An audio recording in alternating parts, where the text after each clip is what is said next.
What's up, guys? Victor Cruz here, and welcome to the Players Lounge, where we have players come through in all walks of life, and we have conversations with them about everything they do and they enjoy on and off the field. And today, I am accompanied by a phenomenal wide receiver for the New York Football Giants, speedster extraordinaire, Darius Slayton.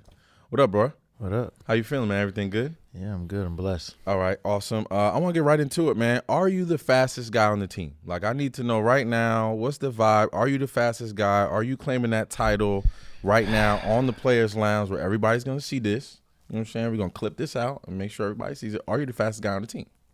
I have claimed that title my whole career, but as I have aged and gotten heavier. You ain't that old. Stop it. Nah, really not aged, really heavy. I've just gotten heavier. Mm-hmm. I probably would have to give it to Turbo. Okay. Or Jalen Hyatt, young guys, speedsters.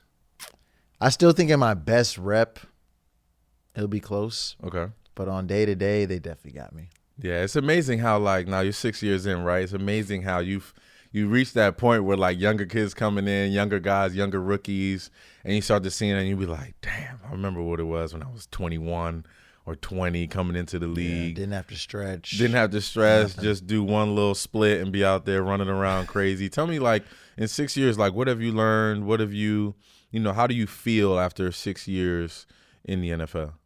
All in all, I feel pretty good, but I feel like I've learned a lot.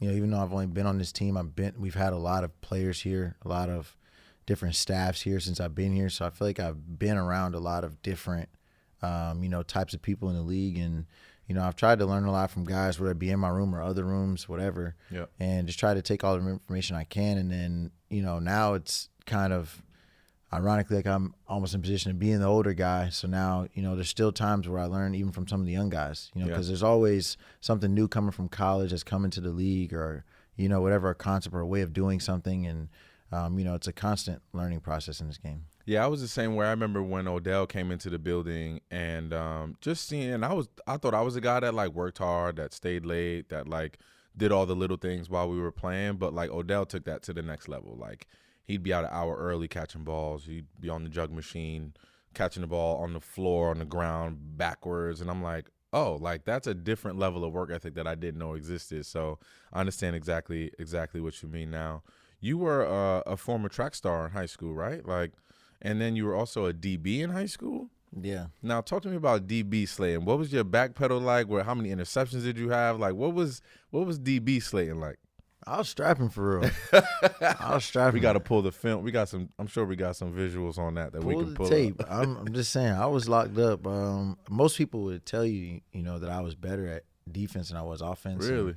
That was actually how I got offers. I got a lot of offers for corner, and then kind of as your status grows as a recruit, I think after my junior season, I told schools, I was like, I don't want to play defense. I want to play offense. Yeah. And there were some schools that were like, look, we'll take you as both. Some schools were like, cool, we'll take you as a receiver. But there's actually a couple schools that were like, nah, like, we just want you as a corner. Like, we don't think that, you're a receiver, whatever. So, and this was like my coaches, like local media, like everybody was like, man, like if you go be a corner, like, you'll be first round pick one day, all this stuff. And like, I used to think about it, and really the final straw was like when I started taking visits. Yeah. And like I went to Alabama and I saw Derrick Henry. Then I went to Georgia and I saw Todd Gurley. And I was like, no.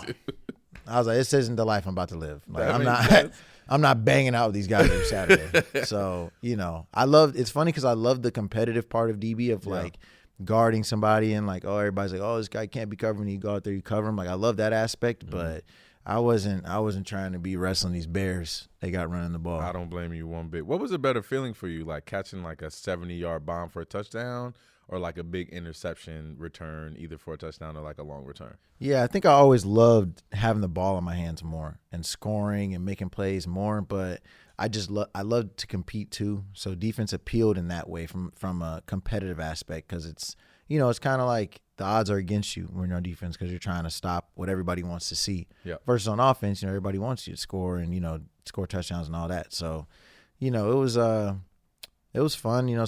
Every now and then I'm like, I think I can still do it. Yeah. But obviously definitely not It's that tackling receiver in backs. us, dog. Like, there's just something about, like, the fans and the energy from scoring a big touchdown that could change the complexion of the game or win the game. That's the feeling that really just took over, especially for me, like, coming from high school to the college level and then at the pros. There's just something about, like, scoring a touchdown in front of 70,000. That's just a different feeling. Nothing like that at all. Gearing back to the track aspect for a little bit, like, if you were – the Olympics just passed – we saw Noah Lyles doing his thing in the 100, 200, and all of that.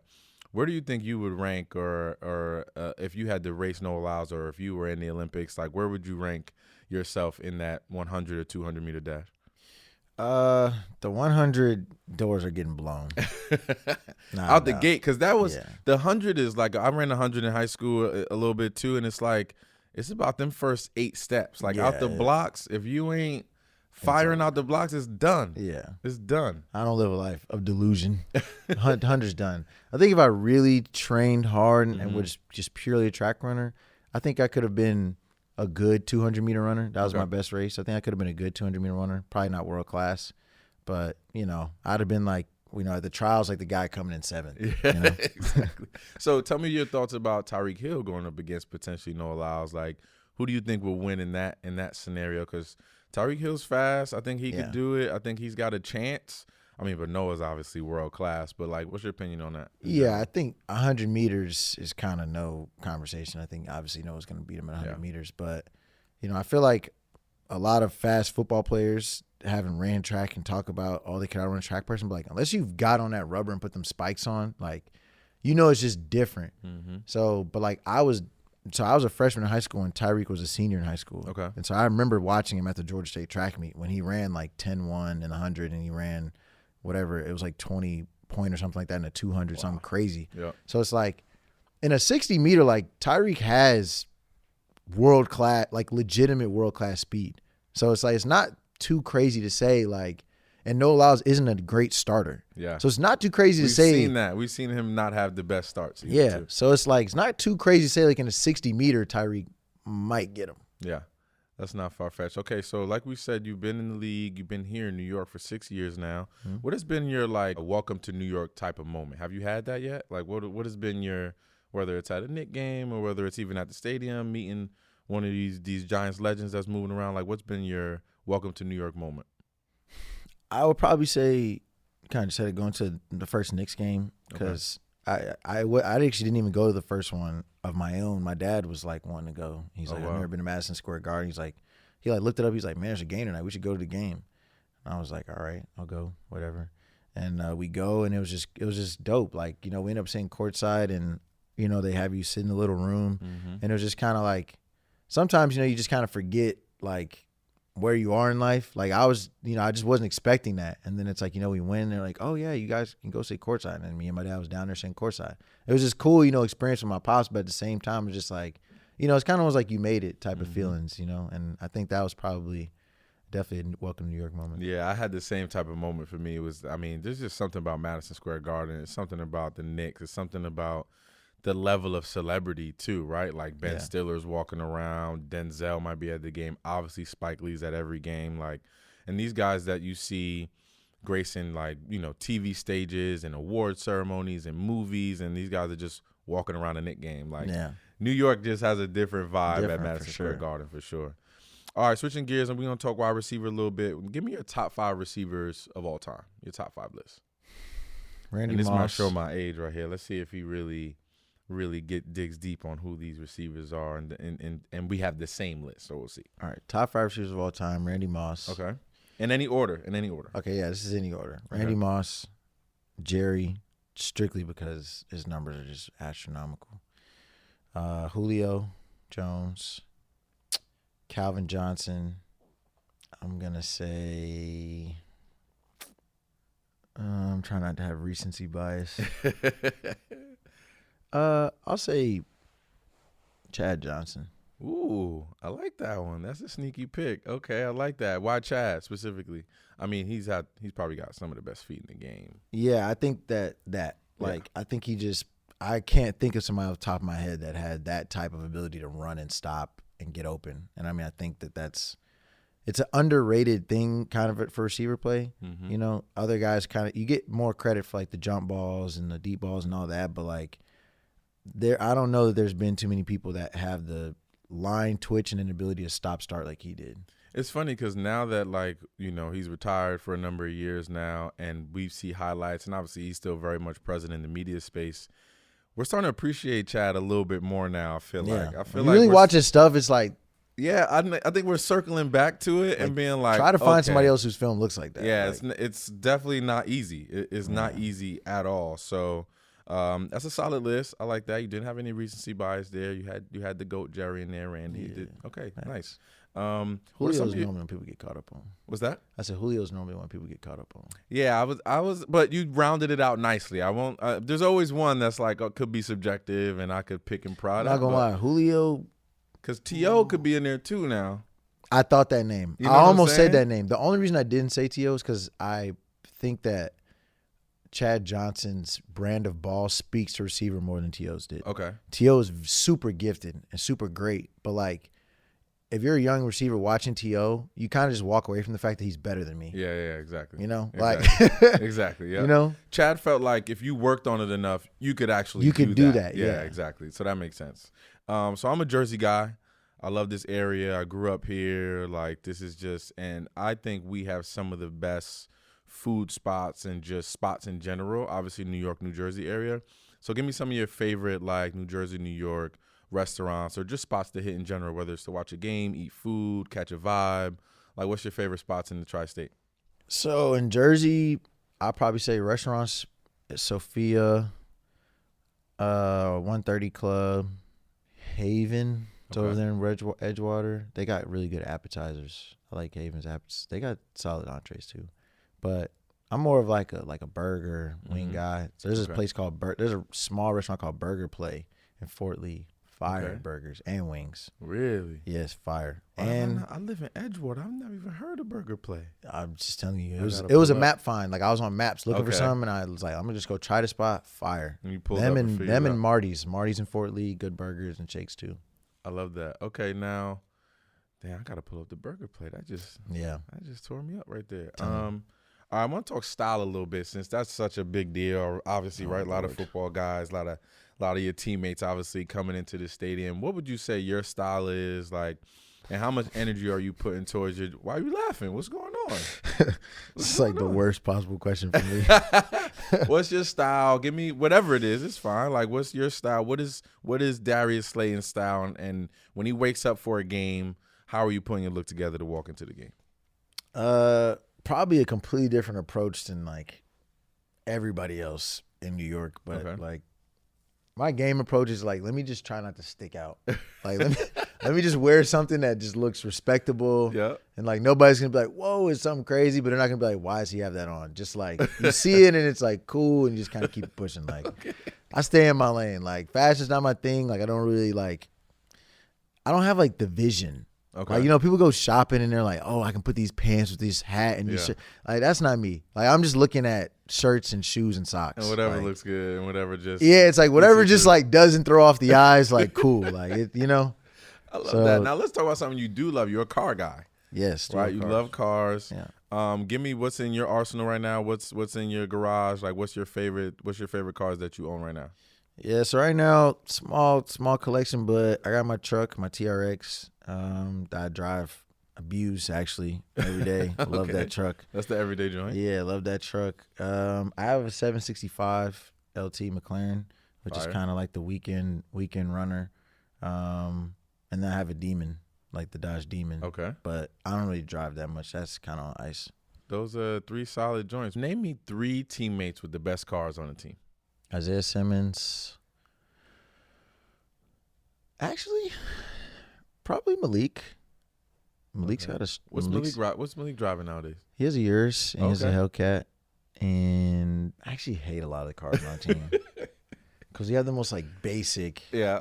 Like. But there's a couple standouts out there. There is. Standouts. I mean, I'll give Jalen Hyatt has the GT63 AMG Mercedes. Saw that one. Yeah. I'll give that some respect. Aziz and Zay, they have the Maybach truck. Okay. I'll give that some respect. I like the Maybach truck. What are your thoughts on the Cybertruck? Be honest. It's a microwave, man.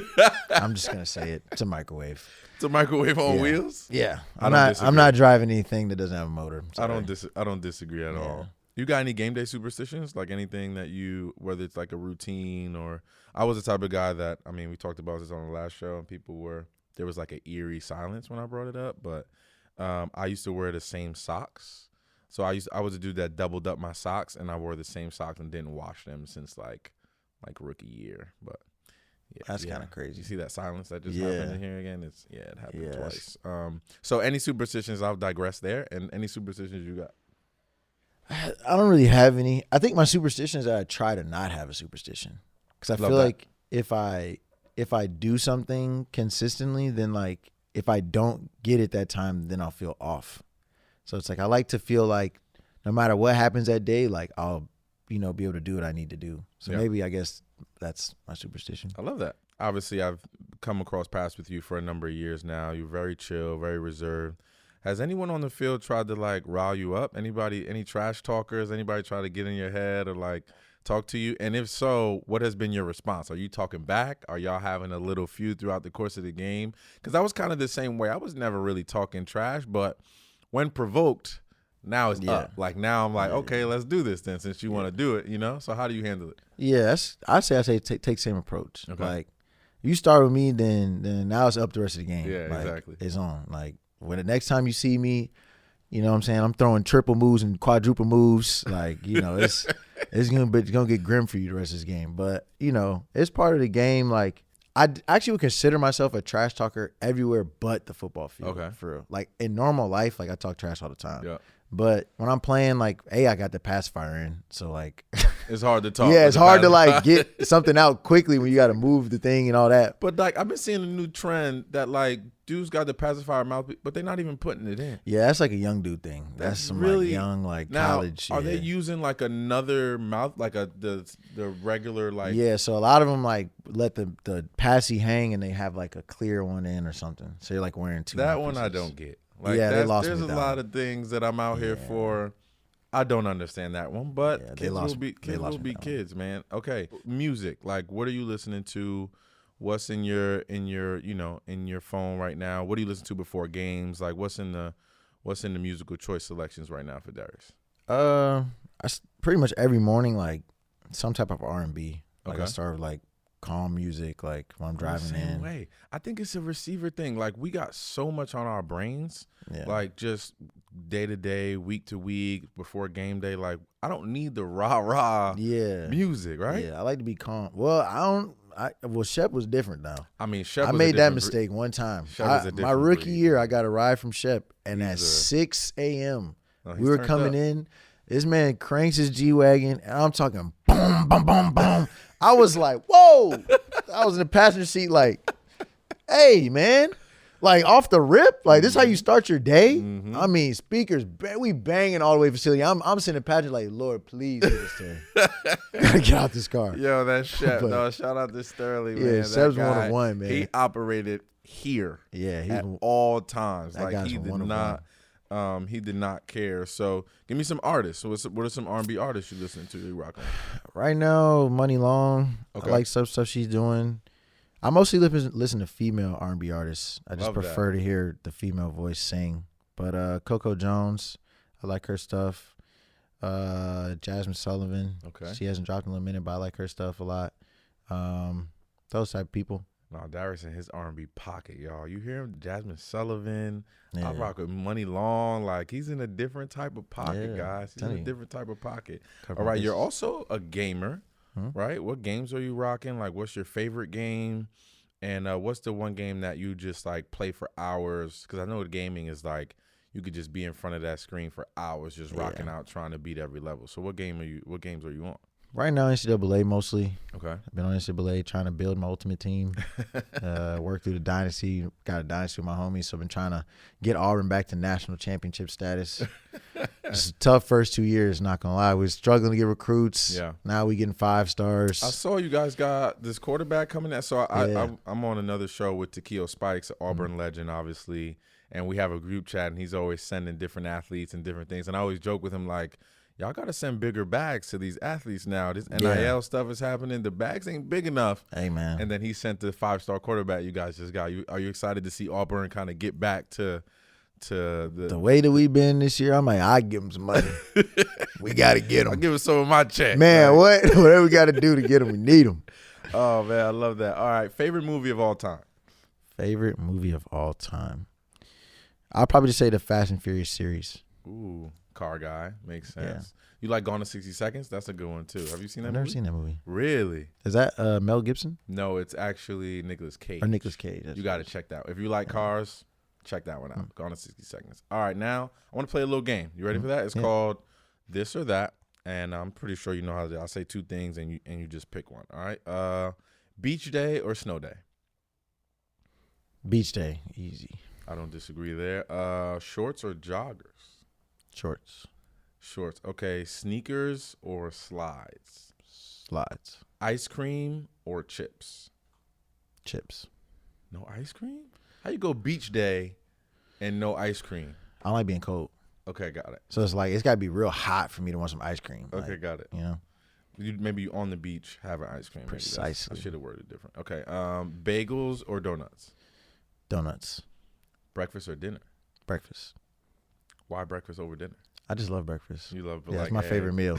Yeah, love I breakfast. can tell you the way your face lit up for breakfast. Yeah, I love breakfast. Oh, that's too good. Okay, sports car or truck? Sports car. Okay, passenger or driver? I'm judging Driver. from the Sterling conversation. Definitely driver. driver. Definitely. Okay, Kendrick or Drake? You pick a side. Don't mean- shrug. It's funny because like I'm really not even a big fan of either one. Okay. But I mean, I guess Kendrick, since he won. Sure, Okay. Kendrick. LeBron or Jordan? Jordan.